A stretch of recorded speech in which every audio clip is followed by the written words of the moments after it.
वजीर आजम पाकिस्तान शहबाज शरीफ ने कहा है कि आम आदमी को गैस की बिला तात्तुल फराहमी हुकूमत की अव्वलीन तरजीह है। लेकिन आप ऑडियंस बताइए कि क्या आपको नाश्ते के वक्त गैस मुयस्सर होती है? क्या आपको दोपहर के वक्त गैस मुयस्सर होती है? क्या आपको डिनर के वक्त, रात के खाने के वक्त गैस मुयस्सर होती है? तो जवाब आएगा नहीं। जी हां सर, आपने ये भी कहा था कि आपने सस्ती बिजली फराहम करनी है, सस्ती बिजली आपकी अव्वलीन तरजीह है।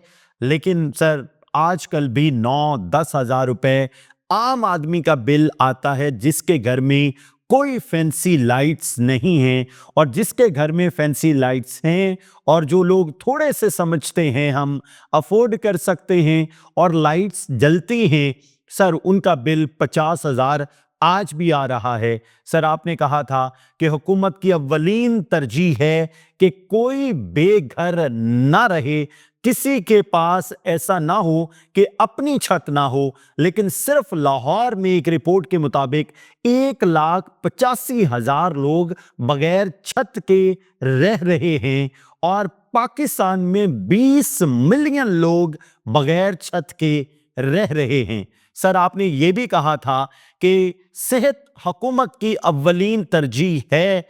लेकिन सर मैं क्लेम करता हूं, जरा सरकारी अस्पताल के किसी वॉशरूम में जाके दिखा दीजिए, अगर आप सेहतमंद भी हैं तो आपकी सेहत खराब हो जाएगी। सर आपने ये भी क्लेम किया था कि सफाई आपकी अव्वलीन तरजीह है। मरियम नवाज को यहां मैं क्रेडिट देना चाहूंगा, लाहौर में बहुत सारी जगहों पे बेहतर सफाई है, लेकिन वो जो क्लेम किया जा रहा था ना कि सफाई अव्वलीन तरजीह है, आज भी आप अंदरूने लाहौर चले जाएं, जो सड़कें हैं, गलियां हैं, वो जौहर का मंजिर पेश कर रही हैं। सर आपने कहा था कि तालीम आपकी अव्वलीन तरजीह है, लेकिन सर 59% अभी भी लोग अनपढ़ हैं। सर आपने कहा था कि अमन आपकी अव्वलीन तरजीह है, लेकिन सर मुझे अमन कहीं नजर नहीं आ रहा। मैं विटनेस हूं, मैं इंडस्ट्रियल एरिया में जाके अपनी गाड़ी पार्क की, 4 पुलिस वाले मेरे पास आते हैं और वुड यू इमेजिन उन पुलिस वालों ने मेरे साथ जो साहब बैठे हुए थे उनकी तलाशी ली, क्योंकि कहीं से उन्हें खबर मिली थी कि शायद हमारे पास कैश है, जबकि हम तो बिल्कुल खाली हाथ थे। जब उन्होंने पूरी तलाशी ले ली, मैंने अपना तारुफ करवाया, तो वो थोड़े से सीरियस हुए और उन्होंने माजरत की। और अगर कोई मुझसे पूछेगा वो थाना कौन सा था, पुलिस कौन सी थी, मैं वो सारे विटनेस के साथ आपके सामने रख दूंगा। सर अमन की ये सूरत हाल है, जिस पुलिस ने आप पर दस्ते शफकत रखना है, वही सर किसी मुखबरी की सूरत में आपको लूटने आ जाती है। फिर पारा चनार में क्या सूरत हाल है सर, फिर KPK में क्या सूरत हाल है, पंजाब में ओवरऑल देखिए कत्लो गारत गरी की क्या सूरत हाल है। सर अमन आपने कहा था कि आपकी अव्वलीन तरजीह है। सर फिर आपने कहा था कि अच्छी खुराक आपकी अव्वलीन तरजीह है। सर आज भी पाकिस्तान में कितने मिलियन बच्चे सिर्फ खुराक की कमी की वजह से मर रहे हैं। तकरीबन वो कोई 1.5 मिलियन के करीब तादाद बताई जाती है कि सिर्फ अच्छी खुराक ना मिलने की वजह से सालाना राउंड अबाउट ये बच्चे मर रहे हैं। सर फिर आपने कहा था कि साफ पानी आपकी अव्वलीन तरजीह है। सर नहाने के काबिल नहीं है लाहौर का पानी कि आप नहा सकें,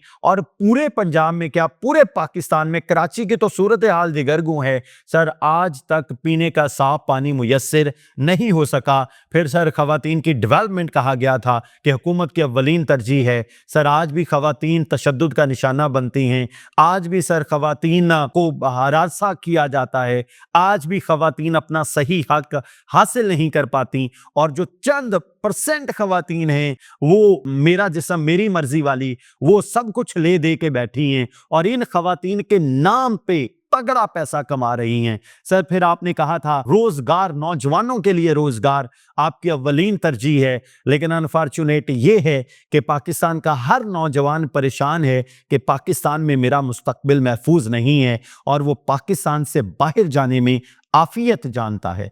सर मेरी आपसे गुजारिश है کہ برائے مہربانی پھر یہ کہا گیا کہ پاکستان ہماری اولین ترجیح ہے. لیکن سر اگر سیاستدانوں کی پاکستان اولین ترجیح ہے تو پھر مجھے یہ بتائیے کہ عمران خان، شہباز شریف، نواز شریف، آصف علی زرداری، مولانا فضل الرحمان یا NQM یا جماعت اسلامی، سر یہ کس بات پہ لڑ رہے ہیں، کس بات پہ ان کی بن نہیں پا رہی؟ اگر سب کی اولین ترجیح پاکستان ہے تو پھر پاکستان کی بات کیوں نہیں ہو رہی؟ یہ تیرا حصہ، یہ میرا حصہ، یہ حصہ بقدر جثہ کی بات کیوں ہو رہی ہے؟ میرا خیال ہے عوام یہ سوچ رہی ہے کہ کسی کی پاکستان اولین ترجیح نہیں ہے، کسی کی سستی بجلی اولین ترجیح نہیں ہے، کسی کی سستی گیس اولین ترجیح نہیں ہے، کسی کی لوگوں کو اپنی چھت دینا ترجیح نہیں ہے، کسی کی لوگوں کو روزگار فراہم کرنا ترجیح نہیں ہے، کسی کی لوگوں کو اچھی صحت دینا ترجیح نہیں ہے، کسی کی اچھا علاج فراہم کرنا ترجیح نہیں ہے. صرف ترجیح ہے کہ میں اس ٹینیور میں کتنا پیسہ بنا لوں گا، کتنا کما لوں گا، تاکہ میری آگے آنے والی نسلیں آرام سے بیٹھ کے بغیر پڑھے لکھے، بغیر کوئی کام کیے کھا پی سکیں اور انجوائے کر سکیں، اور وہ پاکستان سے پیسہ لیں، باہر جا کے رہیں اور ڈالر میں پیسہ اڑائیں، خرچیں، تگڑی قسم کی بات بھی کوئی پارٹیز کریں، اور جب مرنا ہو تو پاکستان یاد آ جائے، جب حکومت کرنی ہو تو پاکستان یاد آ جائے. اچھا جی، اگلی خبر کی جانب آتے ہیں. عمران خان کے حوالے سے کل ایک خبر بڑی مشہور ہوئی کہ عمران خان نے حکومت کی تعریف کر دی ہے اور کہا ہے کہ حکومت نے گرتی ہوئی معیشت کو سنبھالا دے دیا ہے. اس پر رد عمل آیا ہے شیخ وقاص اکرم کا. انہوں نے کیا کہا؟ انہوں نے کہا کہ عمران خان کا بیان تھا کہ شرح سود اور مہنگائی کے گراف میں کمی کے لیے معیشت بند کر دی گئی، یہ سب مصنوعی اقدامات ہیں، معیشت تباہی کے قریب ہے. جبکہ کل سے مین سٹریم چینلز پہ پٹیاں چل رہی تھیں کہ عمران خان بھی حکومت کے دل دادا ہو گئے ہیں. انہوں نے بھی کہہ دیا ہے کہ حکومت نے معیشت کو کنٹرول کر لیا ہے. لیکن شیخ وقاص اکرم جو سیکرٹری اطلاعات ہیں پاکستان تحریک انصاف کے، انہوں نے یہ کہا ہے کہ عمران خان کا بیان سیاق و سباق سے ہٹ کے چلایا گیا. دیکھیے، میں یہ نہیں کہتا کہ عمران خان ٹھیک کہہ رہا ہے، میں یہ نہیں کہتا شہباز شریف بہت اچھے ہیں، میں یہ کہتا ہوں سیاستدانوں کو اس وقت اپنا کردار ادا کرنے کی انتہائی ضرورت ہے. عام آدمی مر کے رہ گیا ہے، پس گیا ہے، اسے سمجھ نہیں آ رہی کہ اس نے حالات کے ساتھ کس طرح چیزوں کو لے کے چلنا ہے. بے روزگاری اس نہج تک پہنچ چکی ہے کہ لوگ خودکشیاں کرنے پر مجبور ہیں. میری دعا ہے